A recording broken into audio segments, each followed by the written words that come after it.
Hi எல்லாருக்கும் வணக்கம். இது சாட்டர்டே அண்டு சண்டேவோட விலாகு. சாட்டர்டே மார்னிங் பிரம்ம முகூர்த்த பூஜை முடிச்சுட்டு மார்னிங் பிரேக்ஃபாஸ்ட்டாக பொங்கலும் சாம்பாரும் தான் பண்ணியிருந்தேன். காலையில் செஞ்ச சாம்பாரே வந்துட்டு மதியத்துக்கும் வச்சுட்டேன். மதியத்துக்கு ரைஸ் கொஞ்சம் வச்சு வெண்டைக்காய் பொரியலும் கூட ஆட் பண்ணிட்டேன். மதியத்துக்கு இது சாப்பிட்டு ஈவினிங் போல் கபாலீஸ்வரர் கோயிலுக்கு கிளம்பிட்டோம். கிளம்பும்போது பார்த்திங்கன்னா பையன் கொஞ்சம் சேட்டை பண்ணிகிட்டே இருந்தான். கொஞ்சம் டிராஃபிக்காக தான் இருந்தது.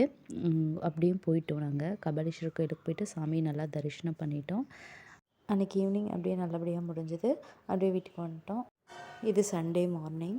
சண்டே பிரம்ம முகூர்த்த பூஜை முடிஞ்சது. பட் ஆனால் என்னால் வீடியோ எடுக்க முடியல. மார்னிங் பிரேக்ஃபாஸ்ட்டு இட்லியும் சாம்பாரும் தான் வச்சுருந்தேன். மதியம் போல் அவர் ஃப்ரெண்டு வராருன்னு சொல்லிட்டு ஏர்போர்ட் கிளம்பியிருந்தோம். இது கார் பார்க்கிங்லேருந்து நாங்கள் ஏர்போர்ட் அந்த வீடியோ எடுத்திருக்கோம். எப்படி இருக்குன்னு பாருங்கள். யாருக்கெல்லாம் ஃப்ளைட்டில் போகிறது பிடிக்கும் கமெண்ட் பண்ணுங்கள். யாரெல்லாம் ஃபஸ்ட் டைம் ஃப்ளைட்டில் போகும்போது பயமாக இருந்தது அதுவும் கமெண்ட் பண்ணுங்கள். சப்ஸ்கிரைப் பண்ணாதவங்க சப்ஸ்கிரைப் பண்ணுங்கள். Thank you all.